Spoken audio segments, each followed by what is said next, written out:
नमस्कार प्यारे बच्चों। तो देखो, हम आज पढ़ेंगे इलेक्ट्रोकेमिस्ट्री का लेक्चर नंबर 3। इससे पहले हमने इलेक्ट्रोकेमिस्ट्री के यानी कि वैद्युत रसायन के दो लेक्चर कवर कर लिए। वीडियो नंबर फर्स्ट में हम लोगों ने कवर किया था कि इलेक्ट्रोकेमिस्ट्री क्या होती है यानी कि वैद्युत रसायन क्या होती है। उसके बाद हमने देखे थे सेल्स क्या होते हैं, सेल कितने टाइप के होते हैं।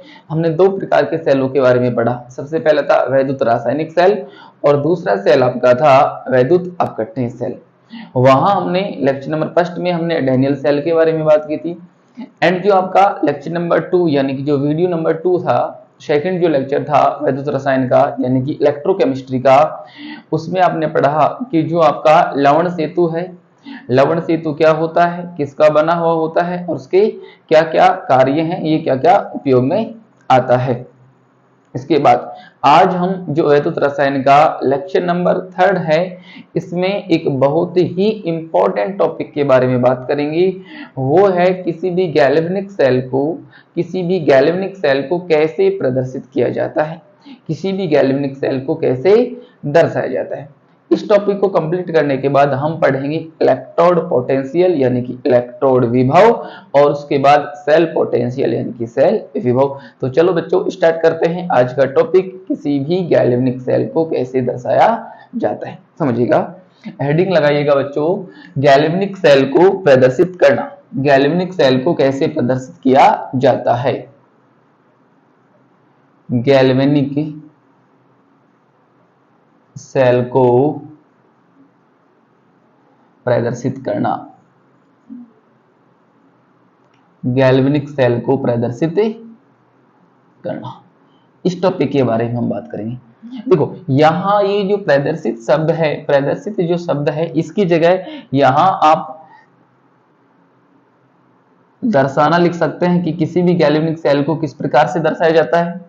किसी भी गैल्वेनिक सेल का जो सेल डायग्राम है वो क्या होता है, इस प्रकार से भी पूछा जा सकता है, सेल डायग्राम, सेल डायग्राम, या इसी को हम सेल आरेख भी बोल सकते हैं, सेल आरेख भी बोल सकते हैं। ध्यान दीजिएगा, इसी को हम क्या बोल सकते हैं, सेल आरेख भी बोल सकते हैं। तो किसी भी गैल्वेनिक सेल को प्रदर्शित करना या इसको दर्शाना या इसका सेल आरेख या इसका सेल डायग्राम, इस प्रकार से प्रश्न आपसे पूछा जा सकता है। तो ध्यान दीजिएगा, अगर आप गैल्वेनिक सेल के बारे में बात करें, गैल्वेनिक सेल के बारे में बात करें तो जो आपका गैल्वेनिक सेल होता है, सुनो भाई ध्यान से, जो आपका गैल्वेनिक सेल होता है, इस गैल्वेनिक सेल में दो इलेक्ट्रोड होते हैं। कितने इलेक्ट्रोड होते हैं, दो इलेक्ट्रोड। एक को हम बोलते हैं एनोड और एक को हम बोलते हैं कैथोड। किसी भी गैल्वेनिक सेल में कितने प्रकार के इलेक्ट्रोड आपको देखने को मिलेंगे, दो प्रकार के इलेक्ट्रोड आपको देखने को मिलेंगे। एक होगा प्यारे बच्चों एनोड, एक होगा एनोड और दूसरा जो इलेक्ट्रोड होगा वो होगा कैथोड। दूसरा कौन होगा, कैथोड। एक होगा एनोड और दूसरा कौन होगा, कैथोड। ये हो गया आपका कैथोड और ये हो गया आपका एनोड।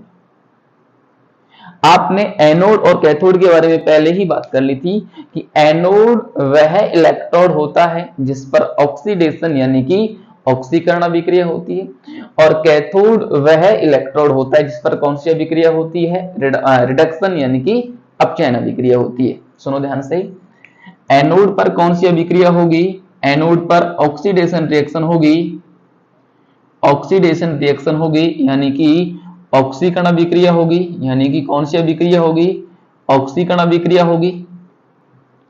और कैथोड पर कौन सी अभिक्रिया होगी, कैथोड पर कौन सी अभिक्रिया होगी, रिडक्शन रिएक्शन, रिडक्शन रिएक्शन यानी कि अपचयन अभिक्रिया। इतना समझे। तो किसी भी गैल्वेनिक सेल को प्रदर्शित करने का सबसे पहला जो आपका तरीका है वो यह है कि एनोड को तो बाईं ओर लिखा जाता है, एनोड को तो बाईं ओर लिखा जाता है, कैथोड को दाईं ओर लिखा जाता है। सबसे पहला पॉइंट आपको क्या याद रखना है, सबसे पहला पॉइंट आपको यह याद रखना है कि ये जो एनोड है, ये जो एनोड है, इसको तो किस साइड लिखना है, बाईं साइड लिखना है, बाईं ओर लिखना है। ठीक है बच्चों। और जो कैथोड है इसको दाईं ओर लिखना है। कैथोड को किस ओर लिखना है? दाईं ओर लिखना है। एनोड को बाईं ओर लिखा जाता है, कैथोड को दाईं ओर लिखा जाता है, पहला तरीका। दूसरा हमने देखा एनोड पर क्या होता है? ऑक्सीकरण होता है। कैथोड पर क्या होता है? अपचयन होता है। यानी कि एनोड में तो क्या होता है, जो आपकी धातु है इलेक्ट्रॉन त्याग करके किस में बदल जाती है? धातु आयन में बदल जाती है। किस में बदल जाती है? ये धातु आयन में बदल जाती है। धातु आयन में बदल जाती है। यानी कि यहां तो जो मेटल है, यहां ये जो मेटल है इलेक्ट्रॉन त्याग करके किस में बदल जाती है? मेटल आयन में बदल जाती है। और यहां जो मेटल आयन है वो इलेक्ट्रॉन ग्रहण करता है और किस में बदल जाता है? मेटल यानी कि धातु में बदल जाता है। यहां जो धातु आयन क्या करेगा? इलेक्ट्रॉन ग्रहण करेगा और किस में बदल जाएगा प्यारे बच्चों? धातु में बदल जाएगा। यानी कि यहां मेटल आयन इलेक्ट्रॉन ग्रहण करके किस में बदल जाएगी? धातु में बदल जाएगी। यानी कि एनोड को प्रदर्शित करने के लिए पहले किसको लिखा जाएगा? धातु को, उसके बाद धातु आयन को। तथा कैथोड को प्रदर्शित करने के लिए पहले धातु आयन को लिखा जाएगा, उसके बाद धातु को लिखा जाएगा। इसमें एक और बात आपको याद ये रखनी है कि एनोड को लिखते समय धातु और धातु आयन के बीच में एक ऊर्ध्वाधर रेखा का उपयोग किया जाएगा। तथा यहाँ पे भी धातु आयन और धातु के बीच में भी एक ही वर्टिकल लाइन यानी कि ऊर्ध्वाधर रेखा का उपयोग किया जाएगा। देखो भाई, अगर एनोड को प्रदर्शित करना है तो पहले हमने क्या लिख दिया? धातु लिख दिया। धातु के बाद क्या एक खड़ी रेखा लगा दी, देन उसके बाद क्या कर दिया? एक धातु आयन हमने लगा दिया, धातु आयन हमने लिख दिया। उसके बाद कैथोड को प्रदर्शित करने के लिए हमने क्या किया? पहले धातु आयन लिख दिया, एक ऊर्ध्वाधर रेखा लगा दी, उसके बाद क्या लगा दिया? धातु को लगा दिया। ये हो गया एनोड, ये हो गया आपका कैथोड। एक बात, अगली जो बात है वो ये है कि एनोड और कैथोड के बीच में दो ऊर्ध्वाधर रेखा आपको लगा देनी है। एनोड और कैथोड के बीच में दो ऊर्ध्वाधर रेखाएं आपको लगानी है। इनकी जो स्टेट है, इनकी जो अवस्था है, उसको भी छोटे ब्रैकेट में इन्हीं के साथ आप लिख देंगे। जैसे धातु किस अवस्था में होगी? ठोस अवस्था में होगी, तो एस मतलब सॉलिड लगा दिया। ये जो धातु आयन है विलीन अवस्था में होंगे, जलीय विलीन में होंगे, तो यहाँ AQ यानी कि एक्वस सॉल्यूशन लगा दिया, जलीय विलीन लगा दिया। और यहाँ भी क्या लगा दिया? AQ। और यहाँ क्या लगा दिया? सॉलिड फेज, सॉलिड स्टेट लगा दिया। तो ये जो आपका फॉर्मेट है, ये क्या कहलाता है? सेल डायग्राम या सेल आरेख। ये जो आपका फॉर्मेट है या इस प्रकार का जो फॉर्मेट है, इस प्रकार के फॉर्मेट को ही क्या बोला जाता है? सेल आरेख या इसे ही बोला जाता है सेल डायग्राम। क्या बोला जाता है प्यारे बच्चों? Cell diagram. ये हो गया किसी भी गैल्वेनिक सेल को प्रदर्शित करने का हमारा तरीका। अगर इस प्रदर्शित करने के तरीके से अगर हम गैल्वेनिक सेल यानी कि अगर इसके एग्जांपल की बात करें तो गैल्वेनिक सेल का एनसीईआरटी में आपके पास जो एग्जांपल है वो है डैनियल सेल। यानी कि अगर हम डैनियल सेल को प्रदर्शित करने की कोशिश करें तो उसको किस प्रकार से प्रदर्शित किया जाएगा उसको समझो भाई। टॉपिक है या फिर इसको क्वेश्चन की फॉर्म में भी हम लिख सकते हैं। डैनियल सेल को किस प्रकार के सेल को? डैनियल सेल को प्रदर्शित करना, डैनियल सेल को प्रदर्शित करना। ये जो आपका क्वेश्चन है इस प्रकार से भी आपसे पूछा जा सकता है कि डैनियल सेल का सेल आरेख बनाइए, डैनियल सेल का सेल डायग्राम बनाइए या डैनियल सेल को प्रदर्शित कीजिए। इस प्रकार से आपसे पूछा जा सकता है। तो हमें पता है जो आपका डैनियल सेल है, इसमें एनोड कौन होता है? इसमें एनोड कौन होता है? जिंक। इसमें कैथोड कौन होता है? इसमें कैथोड कौन होता है? कॉपर। एनोड तो होता है जिंक, कैथोड कौन होता है इसमें? कॉपर। यानी कि अब जो एनोड है जिंक, इसका तो क्या होगा? ऑक्सीडेशन होगा। इसका तो क्या होगा? ऑक्सीडेशन होगा। और जो कैथोड है, जो आपका कैथोड है कॉपर, इसका क्या होगा? रिडक्शन होगा। इसका क्या होगा? रिडक्शन होगा। तो आपको एनोड को तो बाईं ओर लिखना होता है, कैथोड को आपको दाईं ओर लिखना होता है। एनोड पर ऑक्सीकरण होता है, कैथोड पर अपचयन होता है। तो लिखिएगा प्यारे बच्चों एक बार ध्यान से। सबसे पहले किसको लिखा जाएगा? जिंक को। जिंक किस अवस्था में होगा? सॉलिड फेज में होगा, सॉलिड अवस्था में होगा। इसके बाद एक खड़ी रेखा लगा दी जाएगी। जिंक जो है किस में बदलता है? ऑक्सीकृत होने के बाद जिंक +2 में बदलता है। किस में बदलता है? जिंक +2 में बदलता है। ये कहां चला जाता है? जलीय विलीन में चला जाता है। इसके बाद हम क्या करेंगे? इसके बाद हम क्या करेंगे? दो ऊर्ध्वाधर रेखा लगा देंगे। इसके बाद प्यारे बच्चों हम क्या करेंगे? दो ऊर्ध्वाधर रेखा लगा देंगे। आई दो ऊर्ध्वाधर रेखाएं हैं, किसको प्रदर्शित करती हैं? लवण सेतु को प्रदर्शित करती हैं। देन उसके बाद अगर आपको कैथोड को प्रदर्शित करना है तो कैथोड को प्रदर्शित करने के लिए सबसे पहले हम धातु आयन यानी कि कॉपर +2 आयन को लिखेंगे। एक्वा सॉल्यूशन में है ये। और उसके बाद किसको लिख देंगे? कॉपर सॉलिड को लिख देंगे। तो ये जो तरीका है, इस प्रकार से डैनियल सेल को प्रदर्शित यानी कि डैनियल सेल को दर्शाया जाता है। फिर से समझो बच्चों, किसी भी गैल्वेनिक सेल को दर्शाने के लिए क्या क्या नियम है उनको समझो। सबसे पहले भाई किसी भी गैल्वेनिक सेल में दो हमारे पास क्या होते हैं? इलेक्ट्रोड होते हैं। एक होता है एनोड, दूसरा क्या होता है? कैथोड। एनोड को तो बाईं ओर लिखा जाता है, एनोड को लेफ्ट साइड लिखा जाता है,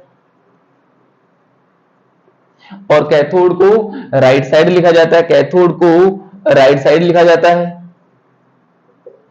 एनोड को बाईं ओर, कैथोड को दाईं ओर लिखा जाता है। पहली बात। दूसरी बात यह है कि एनोड पर ऑक्सीकरण अभिक्रिया होती है यानी कि धातु आयन में परिवर्तित हो जाता है। अगला पॉइंट क्या? कैथोड पर क्या होता है? अपचयन होता है। अर्थात कैथोड पर क्या होता है? जो आपका धातु आयन है वो किस में परिवर्तित हो जाता है? धातु में परिवर्तित हो जाता है।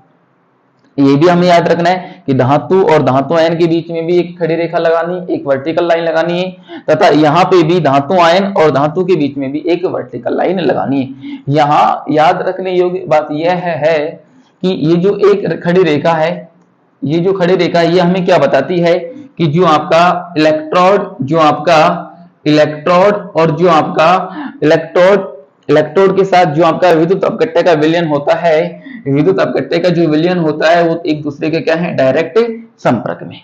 एक खड़ी रेखा का मतलब है इलेक्ट्रोड और विद्युत अपकट्य विलयन एक दूसरे के क्या है? डायरेक्ट संपर्क में है। तथा ये जो दो ऊर्ध्वाधर रेखाएं हैं, किसको प्रदर्शित करती हैं? लवण सेतु को। किसको प्रदर्शित करते हैं प्यारे बच्चों? लवण सेतु को प्रदर्शित करती हैं। अगर आपको डैनियल सेल को प्रदर्शित करना हो, किसको प्रदर्शित करना हो? डैनियल सेल को, तो हमें पता है डैनियल सेल में एनोड होता है जिंक का, कैथोड होता है कॉपर का, जिंक का होता है ऑक्सीडेशन, कॉपर का होता है रिडक्शन। तो सबसे पहले किसको लिखा जाएगा? एनोड को। एनोड पर ऑक्सीकरण होता है, अर्थात जिंक किस में बदलता है? जिंक +2 में। एक खड़ी रेखा लगा दी। इसका मतलब जिंक और जो जिंक सल्फेट का विलयन है वो एक दूसरे से डायरेक्ट संपर्क में। यहाँ क्या होता है? कैथोड की और कॉपर +2 आयन किस में बदलता है? कॉपर में बदलता है। तो इस प्रकार से हम किसी भी गैल्वेनिक सेल को प्रदर्शित कर सकते हैं। चलो बच्चों, इसको आप एक बार नोट कीजिएगा, फिर हम अगला टॉपिक पढ़ेंगे। गैल्वेनिक सेल को प्रदर्शित करने का तरीका हमने देख लिया।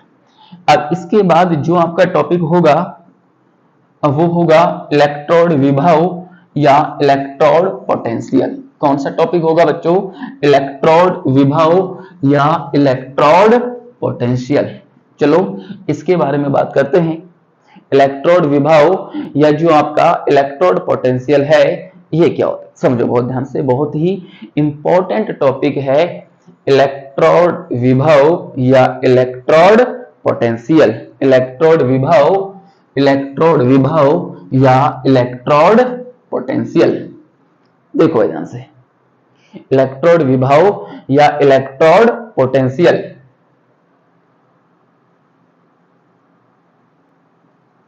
इलेक्ट्रोड विभव या इसी को इंग्लिश में क्या बोला जाता है? इलेक्ट्रोड पोटेंशियल बोला जाता है। क्या बोला जाता है? इलेक्ट्रोड पोटेंशियल बोला जाता है।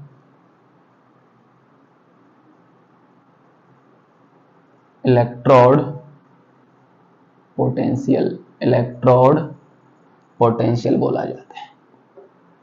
समझो, इलेक्ट्रोड विभव या जो आपका इलेक्ट्रोड पोटेंशियल है, इसका मतलब क्या? बहुत ही आसान शब्दों में, आसान से तरीके से मैं इसको समझाने का आपको प्रयास करता हूं, समझो। अगर किसी भी इलेक्ट्रोड की हम बात करें, ध्यान दीजिएगा, अगर किसी भी इलेक्ट्रोड की हम बात करते हैं, इलेक्ट्रोड की हम बात करते हैं, तो इलेक्ट्रोड की दो टाइप की टेंडेंसी होती है, दो प्रकार की प्रवृत्ति होती है। इलेक्ट्रोड की कितने प्रकार की प्रवृत्ति होती है? दो प्रकार की प्रवृत्ति होती है। या तो इलेक्ट्रोड जो है इलेक्ट्रॉन ग्रहण करने की प्रवृत्ति रखता है, या इलेक्ट्रोड इलेक्ट्रॉन दान करने की प्रवृत्ति रखता है। किसी भी इलेक्ट्रोड की दो टाइप की टेंडेंसी होती है, या तो वो इलेक्ट्रॉन लूज करना चाहेगा या वो इलेक्ट्रॉन गेन करना चाहेगा। तो हम सबसे पहली प्रवृत्ति के बारे में बात करते हैं। या तो जो आपका इलेक्ट्रोड है इलेक्ट्रॉन ग्रहण करना चाहता है, इलेक्ट्रॉन गेन करना चाहता है, या जो आपका इलेक्ट्रोड है, या जो आपका इलेक्ट्रोड है इलेक्ट्रॉन त्यागना चाहता है, इलेक्ट्रॉन लूज करना चाहता है। फिर से सुनेगा बच्चों, इलेक्ट्रोड की दो टाइप की टेंडेंसी यानी कि दो टाइप की प्रवृत्ति होती है। या तो वो इलेक्ट्रॉन ग्रहण करना चाहता है या वो इलेक्ट्रॉन त्यागना चाहता है। अर्थात या तो वो इलेक्ट्रॉन गेन करने की टेंडेंसी रखेगा या वो इलेक्ट्रॉन लूज करने की टेंडेंसी रखेगा।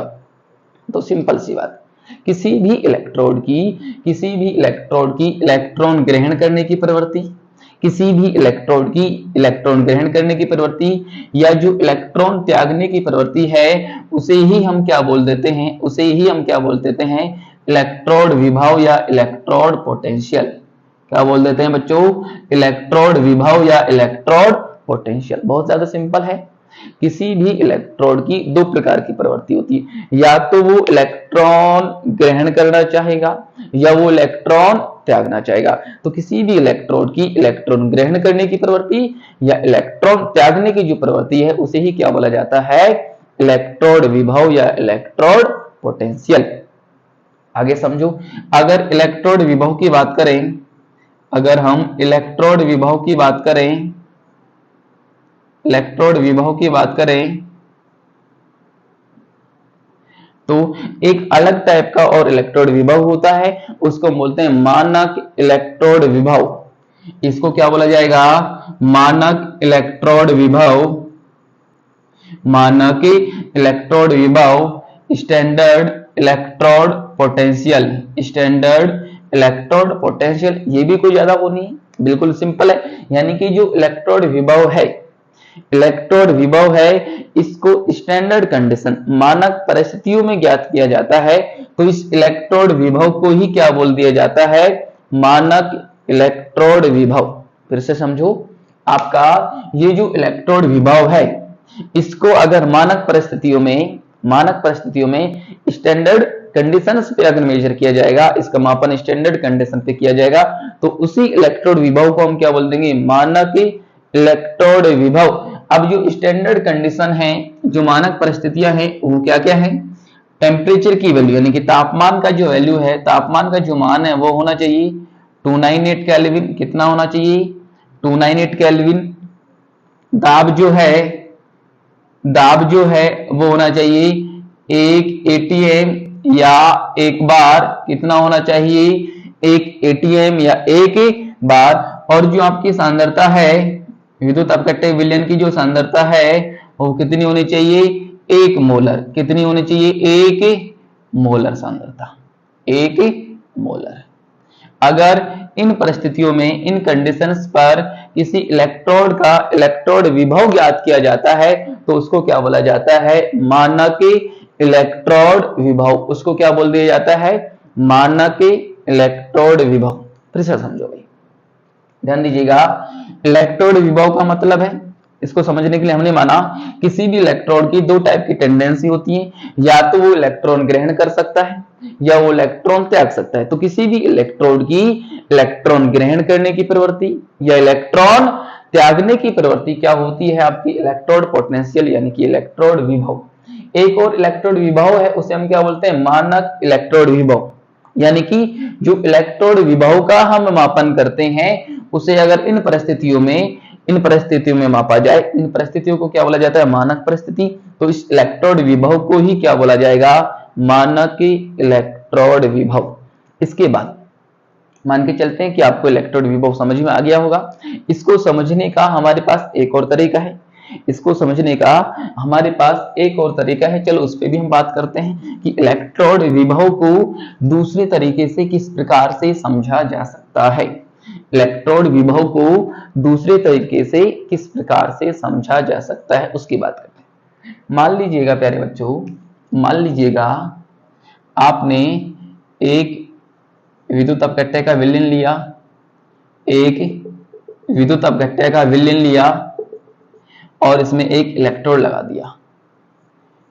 जिस धातु का इलेक्ट्रोड होगा, जिस धातु का इलेक्ट्रोड होगा उसी धातु के लवण का विलयन इसमें भरा हुआ होगा। ये बात आपको याद रखनी। ये क्या है, कोई इलेक्ट्रोड है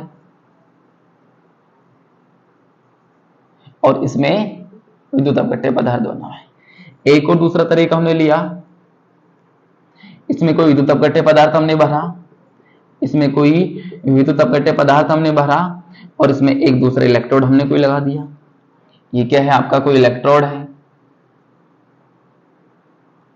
जैसे अगर डैनियल सेल की बात करें तो एक आपका जिंक धातु का इलेक्ट्रोड होता है और जिंक सल्फेट का विद्युत अपघट्य पदार्थ भरा हुआ होता है, कॉपर का इलेक्ट्रोड होता है और जो कॉपर सल्फेट है उसका विद्युत अपघट्य वहां पे भरा हुआ होता है। अब देखो, मान लीजिएगा एक कंडीशन यहां पे ये बन सकती है कि जो इलेक्ट्रोड है, ये जो आपका इलेक्ट्रोड है इसका क्या हो जाए, ऑक्सीकरण। इसका क्या हो जाए, ऑक्सीकरण हो जाए। इसका क्या हो जाए, ऑक्सीकरण हो जाए। इसका क्या हो जाए बच्चों, ऑक्सीडेशन हो जाए। ऑक्सीडेशन, अगर इसका ऑक्सीडेशन हो जाएगा, अगर इस इलेक्ट्रोड का ऑक्सीडेशन हो जाएगा तो क्या होगा, यहां से जो धातु आयन निकल के आएंगे, यहां से जो धातु आयन निकल के आएंगे वो तो विलयन में चले जाएंगे। धातु आयन तो कहां चले जाएंगे प्यारे बच्चों, विलयन में चले जाएंगे और यहां से जो इलेक्ट्रॉन बनेंगे वो इस इलेक्ट्रोड पर, इस छड़ पर वो जमा हो जाएंगे। यानी कि अगर इस इलेक्ट्रोड का क्या हो जाए, ऑक्सीकरण हो जाए तो यहां से इलेक्ट्रॉन निकलेंगे, ये तो बन जाएगा धातु आयन और ये बन जाएंगे आपके इलेक्ट्रॉन। तो ये जो धातु आयन है ये तो विलयन में चला जाएगा, कहां चला जाएगा, विलयन में। और ये जो इलेक्ट्रॉन है कहां जमा हो जाएंगे, धातु की छड़ पर, यानी कि धातु के इलेक्ट्रोड पर। ये कहां जमा हो जाएंगे, इलेक्ट्रोड पर, इलेक्ट्रोड पर जमा हो जाएंगे। यानी कि अगर इलेक्ट्रोड का क्या होता है, ऑक्सीकरण होता है तो आपके विलयन पर तो आ जाता है पॉजिटिव चार्ज, विलयन पर तो क्या आ जाता है, पॉजिटिव चार्ज, और ये जो इलेक्ट्रोड है इस पर क्या आ जाता है, नेगेटिव चार्ज। ऊपर वाली कंडीशन में, पहली वाली कंडीशन में क्या हुआ, अगर इस इलेक्ट्रोड का क्या हुआ, ऑक्सीकरण हुआ तो इस छड़ पर तो, इस रॉड पर तो आ जाएगा नेगेटिव चार्ज और इस विलयन पर कौन सा चार्ज आ जाएगा, पॉजिटिव चार्ज। इसके अपोजिट अगर यहां से क्या हो जाए, जैसे डैनियल सेल में क्या होता था, जिंक का तो क्या हो जाता था, ऑक्सीकरण। अब जिंक का ऑक्सीकरण होता था तो जिंक +2 तो विलयन में चले जाते थे और जो दो इलेक्ट्रॉन है छड़ पर जमा हो जाते थे, इसके बाद वो कहां जाते थे, कैथोड की ओर चले जाते थे। अब जब इलेक्ट्रॉन एनोड से कैथोड की ओर जाते थे तो उनको लेने के लिए वहां पे कौन बैठा रहता था, कॉपर +2 आयन। यानी कि एनोड से जो जा रहे इलेक्ट्रॉन है उनको कौन ग्रहण करता था, वहां पे कॉपर +2 आयन ग्रहण करता था। तो जैसे मान लीजिएगा ये जो आपका विद्युत अपघट्य का विलयन है इसमें धातु आयन होंगे। ये धातु आयन क्या करेंगे, ये धातु आयन क्या करेंगे, आने वाले इलेक्ट्रॉनों को, यानी कि एनोड से आने वाले इलेक्ट्रॉनों को ग्रहण करेंगे। ये जो धातु आयन है ये किसके हैं, विलयन के। ये किसके हैं, विलयन के। ये विलयन की धातु आयन एनोड से आने वाले इलेक्ट्रॉनों को ग्रहण करेंगे, किसमें बदल जाएंगे, मेटल में बदल जाएंगे। यानी कि ये जो आपके एनोड से जो इलेक्ट्रॉन आ रहे हैं उनको लेने के लिए, एनोड से जो इलेक्ट्रॉन आ रहे हैं उनको ग्रहण करने के लिए विलयन के जो धातु आयन है कहां जमा हो जाएंगे, इसे छड़ पर जमा हो जाएंगे। कहां जमा हो जाएंगे, इसे छड़ पर जमा हो जाएंगे। यहाँ क्या बच जाएगा, नेगेटिव चार्ज बच जाएगा। जैसे कॉपर सल्फेट का जो विलयन था डैनियल सेल में, तो कॉपर +2 आयन तो इस छड़ के आसपास जमा हो गए थे आने वाले इलेक्ट्रॉनों को ग्रहण करने के लिए, और विलयन पर क्या बच गया था, SO4-2 SO4-2 SO4-2। अर्थात अगर यहाँ रिडक्शन होता है तो छड़ पर कौन सा चार्ज आ जाएगा, पॉजिटिव चार्ज, विलयन पर कौन सा चार्ज आ जाएगा, नेगेटिव चार्ज। इस प्रकार से या तो छड़ पर आएगा नेगेटिव चार्ज या छड़ पर आएगा पॉजिटिव चार्ज। अगर छड़ पर नेगेटिव चार्ज आया तो विलेन पर आ जाएगा पॉजिटिव चार्ज, अगर छड़ पर पॉजिटिव चार्ज आया तो विलेन पर कौन सा चार्ज आ जाएगा, नेगेटिव चार्ज। अर्थात यहां क्या हो गया, चार्ज का सेपरेशन हो गया, चार्ज का क्या हो गया, सेपरेशन हो गया। तो इस प्रकार से जो चार्ज का सेपरेशन हुआ है, चार्ज का आवेश का जो पृथक्करण हुआ है, तो यहां से इलेक्ट्रोड विभव की, यहां से प्यारे बच्चों इलेक्ट्रोड विभव की एक नई परिभाषा हम बना सकते हैं। इलेक्ट्रोड विभव की जो नई परिभाषा है उसको ध्यान से सुनिएगा। इलेक्ट्रोड विभव की जो नई परिभाषा उसको सुनिएगा। धातु और धातु आयनों के बीच, धातु और धातु आयनों के बीच ये जो विभव का अंतर है, इलेक्ट्रोड पोटेंशियल जो है उसकी नई डेफिनेशन को आप ध्यान से सुनिएगा। धातु और जो धातु आयन है इनके बीच विभव का जो अंतर है इसी को क्या बोला जाता है, इलेक्ट्रोड विभव बोल दिया जाता है। अर्थात सेकंड परिभाषा के अनुसार, सेकंड डेफिनेशन के अनुसार हम लिख सकते हैं विद्युत अपव्यय यानी कि किसी भी एक अर्धशेल की बात करें तो यहाँ क्या होता है, धातु यानी कि इलेक्ट्रोड व धातु आयनों के मध्य उत्पन्न विभवांतर क्या कहलाता है बच्चों, इलेक्ट्रोड विभव यानी कि इलेक्ट्रोड पोटेंशियल कहलाता है। इस तरीके से भी हम इसको समझ सकते हैं कि किसी भी इलेक्ट्रोड की दो टाइप की टेंडेंसी होती है, एक इलेक्ट्रॉन लूज करने की, एक इलेक्ट्रॉन गेन करने की। या फिर हम कह सकते हैं, दो तरीके हमने समझे, यहाँ इलेक्ट्रोड और जो आपका विलयन है उसके बीच क्या हो गया, चार्ज का पृथक्करण हो गया, आवेश का पृथक्करण हो गया।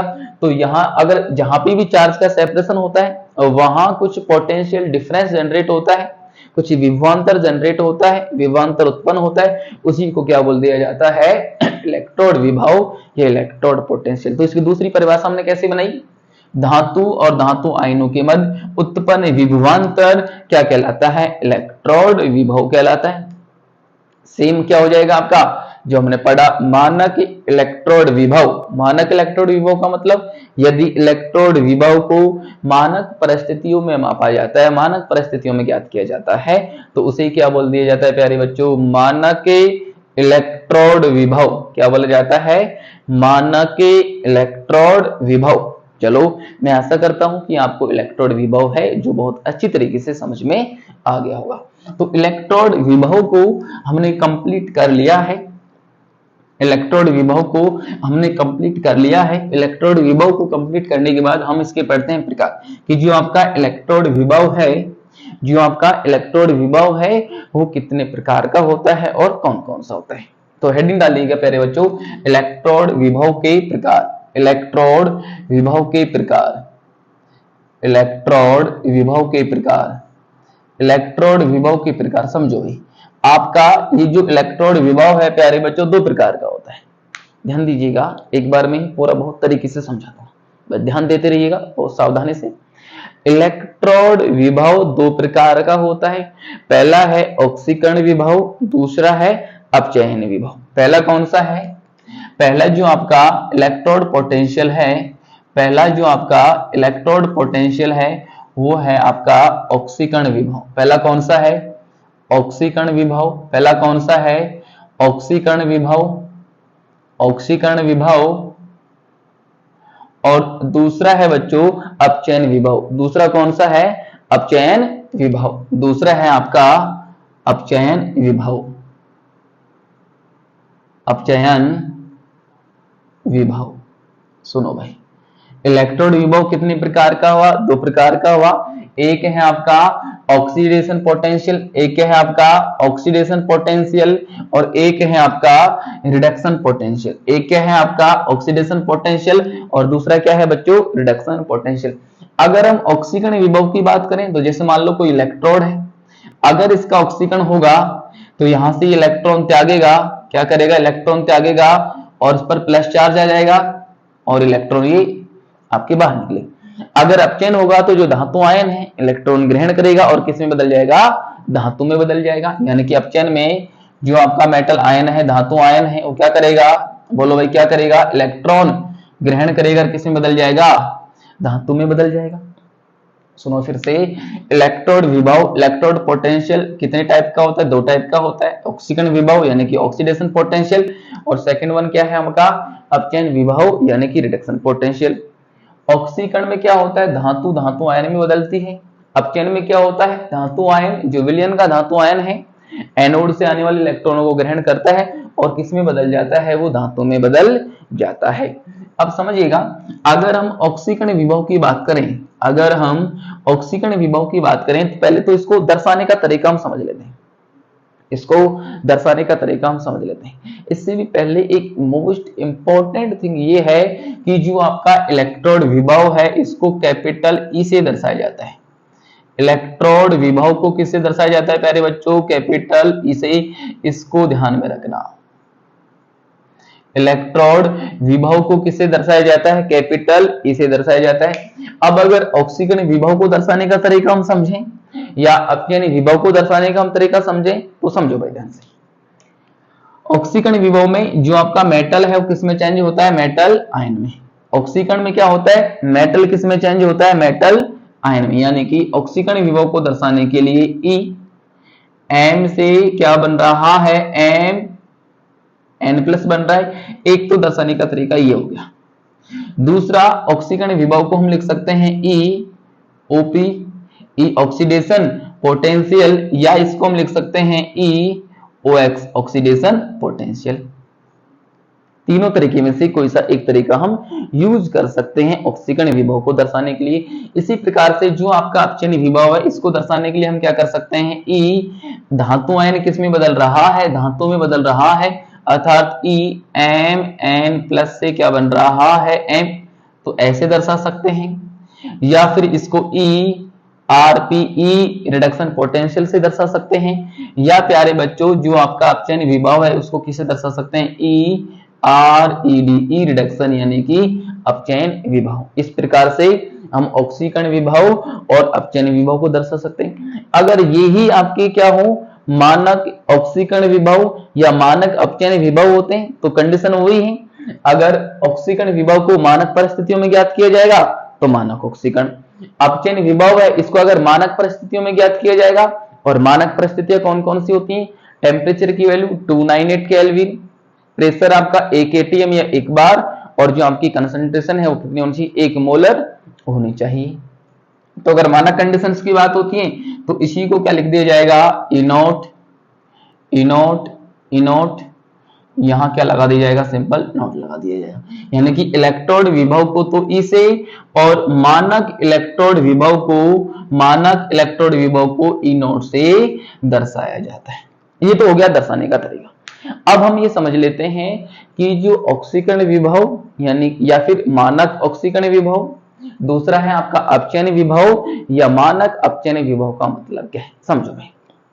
देखो, आपने जब इलेक्ट्रोड विभव शुरू में समझा, पहले तरीके से समझा, तो इलेक्ट्रोड विभव का मतलब मैंने आपको समझाया था किसी भी इलेक्ट्रोड की इलेक्ट्रॉन दान करने की प्रवृत्ति या इलेक्ट्रॉन ग्रहण करने की जो प्रवृत्ति होती है वो क्या होती है? इलेक्ट्रोड विभव।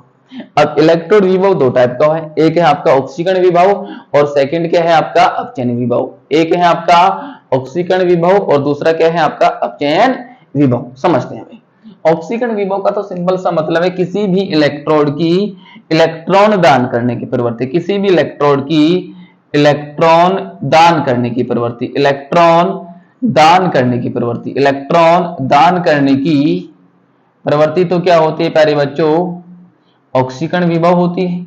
और किसी भी इलेक्ट्रोड की इलेक्ट्रॉन ग्रहण करने की प्रवृत्ति, इलेक्ट्रॉन ग्रहण करने की प्रवृत्ति, इलेक्ट्रॉन ग्रहण करने की प्रवृत्ति, इलेक्ट्रॉन ग्रहण करने की जो प्रवृत्ति होती है वो क्या होती है? अपचयन विभव। यानी कि इलेक्ट्रॉन डोनेट करने की टेंडेंसी तो होती है ऑक्सीडेशन पोटेंशियल, और इलेक्ट्रॉन गेन करने की जो टेंडेंसी होती है किसी भी इलेक्ट्रोड की वो क्या हो जाती है? रिडक्शन पोटेंशियल यानी कि अपचयन विभव कहलाती है। और फिर से हमने समझ लिया है कि मानक अपचयन विभव का मतलब मानक परिस्थितियों में ज्ञात किया जाएगा, मानक ऑक्सीकरण विभव का मतलब मानक परिस्थितियों में ज्ञात किया जाएगा। सबसे इंपॉर्टेंट बात यह है सबसे इंपॉर्टेंट बात यह है कि किसी भी इलेक्ट्रोड के लिए ई ऑक्सीडेशन पोटेंशियल, ध्यान दीजिएगा भाई, ई ऑक्सीडेशन पोटेंशियल बराबर होता है ई रिडक्शन पोटेंशियल के। किसके बराबर होता है? ई रिडक्शन पोटेंशियल के। बट इसका जो साइन है वो क्या हो जाता है? अपोजिट। साइन क्या हो जाता है? अपोजिट हो जाता है। अगर मानक इलेक्ट्रोड विभव की बात करेंगे तो मानक इलेक्ट्रोड विभव के लिए भी सेम कंडीशन लागू होती है। यानी कि किसी भी इलेक्ट्रोड के लिए अगर हम ऑक्सीडेशन पोटेंशियल की वैल्यू को देखें और रिडक्शन पोटेंशियल की वैल्यू को देखें तो क्या होती? बिल्कुल सेम होती, बट उनकी जो साइन है, उनके जो चिन्ह है वो क्या होते हैं? एक दूसरे के अपोजिट होते हैं, एक दूसरे के क्या होते हैं? विपरीत होते हैं। इसको एक एग्जांपल के द्वारा अगर हम समझने का प्रयास करें, तो जैसे डेनियल सेल में 2 इलेक्ट्रोड थे, एक किसका था? जिंक का, दूसरा किसका था? कॉपर का। तो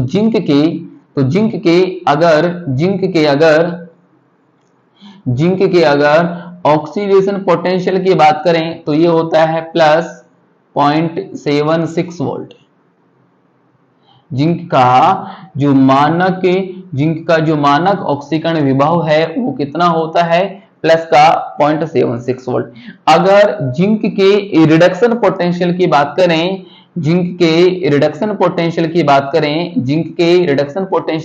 करें तो ये कितना होता है? वैल्यू तो इसकी भी कितनी होती है? 0.76 वोल्ट ही होती है। वैल्यू तो इसकी भी कितनी होती है? 0.76 वोल्ट ही होती है, बट एक ऐसी होती है नेगेटिव होती। ध्यान रखिएगा, जिंक का ऑक्सीकरण विभव यानी कि जिंक का जो मानक इलेक्ट्रोड विभव है, मानक ऑक्सीकरण जो विभव है जिंक का, वो होता है प्लस 0.76 वोल्ट। और जिंक का जो मानक अपचयन विभव है वो कितना होता है? माइनस का 0.76 वोल्ट। एक दूसरे एग्जांपल्स की अगर हम बात करें, डेनियल सेल के लिए, तो कॉपर का जो रिडक्शन पोटेंशियल होता है, कॉपर का जो अपचयन विभव होता है, कितना होता है प्यारे बच्चों? प्लस का 0.34 वोल्ट। अगर इसके मानक ये जो वैल्यू है ध्यान दीजिएगा, मानक कंडीशन वाली है, स्टैंडर्ड कंडीशन वाली है। अगर इसके ऑक्सीडेशन पोटेंशियल की बात करें, अगर इनके स्टैंडर्ड कंडीशन की बात करें तो ये वैल्यू कितनी हो जाएगी? माइनस का 0.34 वोल्ट। तो ये था आपका इलेक्ट्रोड विभव क्या होता है। आपने इसको बहुत अच्छी तरीके से समझा। उसके बाद हमने देखा कि इलेक्ट्रोड विभव जो है प्यारे बच्चों कितने प्रकार का होता है? 2 प्रकार का होता है। एक होता है आपका ऑक्सीकरण विभव और दूसरा होता है अपने अपचयन विभव। उसके बाद हमने देखा किसी भी इलेक्ट्रोड के लिए ऑक्सीकरण विभव और जो उसका अपचयन विभव है उसका न्यूमेरिकल जो वैल्यू है, संख्यात्मक मान तो क्या होता है? बराबर होता है, बट उसका जो साइन है वो क्या होता है? अपोजिट। इससे ही संबंधित एक महत्वपूर्ण टॉपिक ये है, बहुत ध्यान रखने योग्य है, कि जो इलेक्ट्रोड विभव है प्यारे बच्चों, जो आपका इलेक्ट्रोड विभव है वो किस किस बात पर निर्भर करता है? इलेक्ट्रोड विभव जो है किस किस बात पर निर्भर करता है? तो ध्यान दीजिएगा, इलेक्ट्रोड विभव जो है धातु और धातु आयन की प्रकृति पर निर्भर करता है। धातु और जो धातु आयन है विलयन का, उसकी प्रकृति पर निर्भर करता है। धातु और धातु आयन की प्रकृति पर निर्भर करता है। जैसे धातु की प्रकृति से मतलब भाई जिंक भी एक धातु है, कॉपर भी एक धातु है, पर दोनों का जो इलेक्ट्रोड विभव है वो क्या होता है? अलग अलग होता है। इसका मतलब क्या हुआ? इलेक्ट्रोड विभव धातु की प्रकृति पर निर्भर करेगा, उसके साथ साथ जो विलयन में धातु आयन है उसकी प्रकृति पर भी निर्भर करेगा। फॉर एग्जांपल अगर हम बात करें, जैसे Fe से क्या बन रहा है? Fe2+ बन रहा है, और Fe+2 से क्या बन रहा है? Fe+3 बन रहा है। तो इसका जो इलेक्ट्रोड पोटेंशियल यानी कि इलेक्ट्रोड विभव है वो अलग होगा, और इसका जो इलेक्ट्रोड पोटेंशियल है वो क्या होगा? अलग होगा। तो पहली बात, इलेक्ट्रोड विभव किस किस बात पर निर्भर करेगा? धातु और जो धातु आयन है उसकी प्रकृति पर निर्भर करेगा। अगर अगली बात की बात करें तो अगला पॉइंट ये है, इलेक्ट्रोड विभव की निर्भरता से रिलेटेड इलेक्ट्रोड विभव का मान इलेक्ट्रोड विभव का मान जो आपका विद्युत अपकट्य विलयन होता है उसकी सांद्रता पर निर्भर करेगा। किस पर निर्भर करेगा? विद्युत अपकट्य जो विलयन होता है उसकी सांद्रता पर भी क्या करेगा? निर्भर करेगा। बोलो प्यारे बच्चों, टॉपिक बहुत सिंपल था इलेक्ट्रोड विभव। मैं आशा करता हूं कि आपको समझ में आ गया होगा। तो आज की इस वीडियो में अभी तक आपने क्या क्या पढ़ा समझो। किसी भी गैल्वेनिक सेल को कैसे दर्शाया जाता है, यानी कि गैल्वेनिक सेल का सेल आरेख या सेल डायग्राम। उसके बाद हमने पढ़ा इलेक्ट्रोड विभव, इलेक्ट्रोड पोटेंशियल क्या होता है, ये कितने टाइप का होता है, और इलेक्ट्रोड विभव की निर्भरता के बारे में हमने पढ़ा। अब जो आपका अगला टॉपिक होगा प्यारे बच्चों वो होगा सेल विभव। जब तक इसको आप कंप्लीट जो है नोट कीजिएगा। अब हम पढ़ेंगे इलेक्ट्रोड विभव के बाद जो आपका सेल विभव होता है वो क्या होता है, सेल विभव का फॉर्मूला क्या है। तो अगली हेडिंग आप लोग डाल दीजिएगा सेल विभव, सेल पोटेंशियल। कौन सा टॉपिक बच्चों? सेल विभव या सेल पोटेंशियल। बहुत ही सुंदर, बहुत ही अच्छा टॉपिक है सेल विभव, सेल विभव यानी कि सेल पोटेंशियल। सेल विभव या सेल पोटेंशियल। जैसे सुनो पहली बात, जैसे इलेक्ट्रोड विभव को आप कैपिटल ई से दर्शाते थे, इसी प्रकार से जो आपका सेल विभव होगा प्यारे बच्चों उसको हम ई सेल से दर्शाएंगे। और जो आपका मानक सेल विभव होगा, जो आपका मानक सेल विभव होगा, जो आपका मानक सेल विभव होगा उसको किससे दर्शाया जाएगा? मानक सेल विभव को ई नॉट सेल से दर्शाया जाएगा। सेल विभव को तो ई सेल से, और मानक सेल विभव को किससे दर्शाया जाएगा बच्चों? ई नॉट सेल से। अब सेल विभव होता क्या है इसको बात करो। देखो भाई, अगर किसी भी गैल्वेनिक सेल की बात करें तो उसमें 2 इलेक्ट्रोड होते हैं। किसी भी गैल्वेनिक सेल में कितने इलेक्ट्रोड होते हैं? 2 इलेक्ट्रोड होते हैं। मान लीजिएगा एक ही इलेक्ट्रोड है, ये कोई तो अपकट्य का विलयन इसमें भरा हुआ है, और दूसरा ये इलेक्ट्रोड है आपका, इसमें भी कोई विद्युत अपकट्य का विलयन भरा हुआ होगा। ये कोई आपका इलेक्ट्रोड है। जैसे डेनियल सेल में एक क्या होता है? एनोड होता है जिंक का, कैथोड किसका होता है? कॉपर। इसी प्रकार से कोई गैल्वेनिक सेल है, इसके 2 इलेक्ट्रोड हैं, ये उन्हीं के विद्युत अपकट्य के विलयन में डूबे हुए होते हैं। मान लीजिएगा ये आपका क्या है? एनोड है, ये आपका क्या है? कैथोड है। तो देखो एनोड का अपना एक इलेक्ट्रोड पोटेंशियल होता है, एनोड का अपना एक इलेक्ट्रोड विभव होता है, कैथोड का अपना एक इलेक्ट्रोड विभव या इलेक्ट्रोड पोटेंशियल होता है। दोनों का अपना अपना क्या होता है? इलेक्ट्रोड विभव यानी कि इलेक्ट्रोड पोटेंशियल होता है।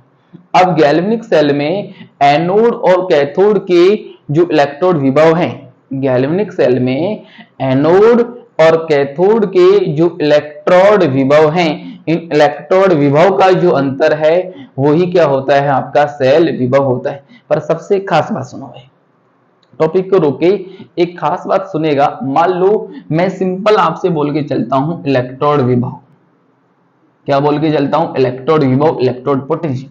मैंने आपको अभी ये नहीं बोला है कि जो आपका इलेक्ट्रोड विभव है ये ऑक्सीकरण विभव है या अपचयन विभव, यानी कि ये ऑक्सीडेशन पोटेंशियल है या रिडक्शन पोटेंशियल।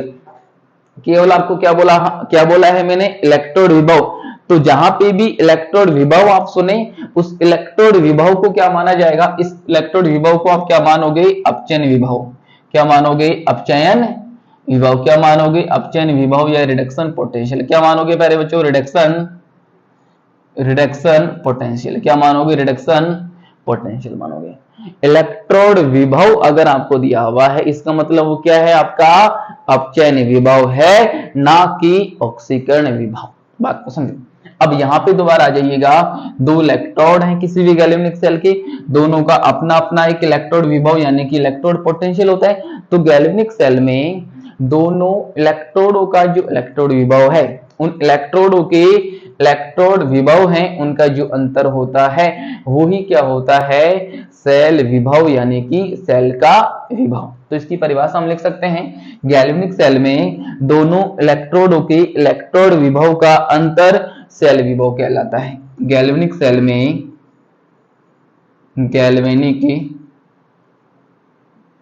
सेल में दोनों इलेक्ट्रोडों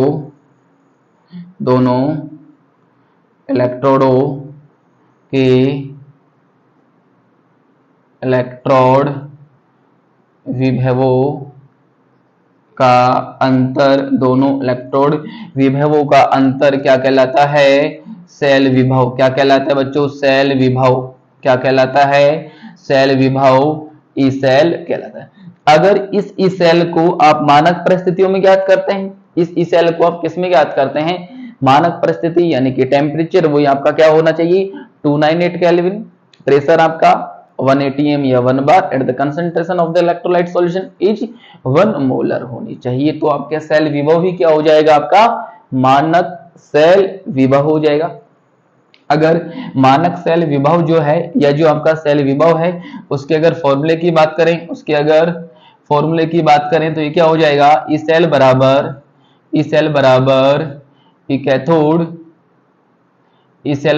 ई कैथोड माइनस का ई एनोड, ई कैथोड माइनस का ई एनोड। अगर इसी को मानक परिस्थिति में लिया जाए तो क्या हो जाएगा? ई नोट सेल बराबर